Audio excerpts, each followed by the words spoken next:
Laurent Fragerman, bonjour. Bonjour. Socio-historien, spécialiste des mouvements sociaux, que les téléspectateurs de BFM TV peuvent lire sur votre site laurent-fragerman.fr. Sur cette difficulté à dialoguer ou ce dialogue social à la française, qu'est-ce que vous en pensez, vous?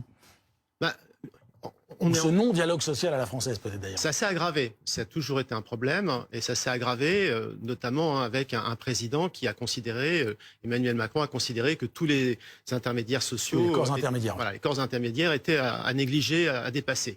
Le résultat, c'est plutôt l'anomie. C'est plutôt, on a vu par exemple à la SNCF, les contrôleurs se mettre en grève sans les autres salariés de l'entreprise.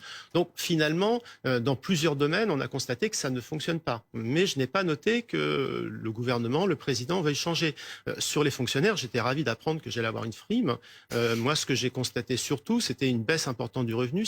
Les syndicats ont fait une déclaration très récente. Il y a 20 milliards d'euros de coupes dans le budget de l'État qui vont retentir sur eux. Donc, globalement, je pense qu'ils ne se retrouvent pas dans ces annonces salariales. Et c'est vrai qu'il y a même un côté provocateur dans un certain nombre d'annonces du ministre. Alors, est-ce que ça va jouer sur les 100 000 fonctionnaires assimilés qui seront mobilisés pendant les Jeux Olympiques?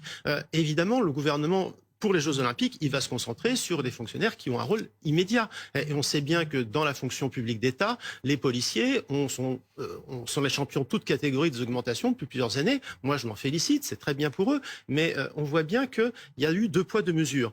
Donc, certains ont un pouvoir de blocage, et c'est là-dessus que je voudrais attirer votre attention. C'est sur la capacité de blocage. Le bilan du mouvement de l'an dernier sur les retraites à 64 ans, c'est que l'intersyndicale n'a pas réussi à franchir la dernière marche qui était celle de bloquer le pays.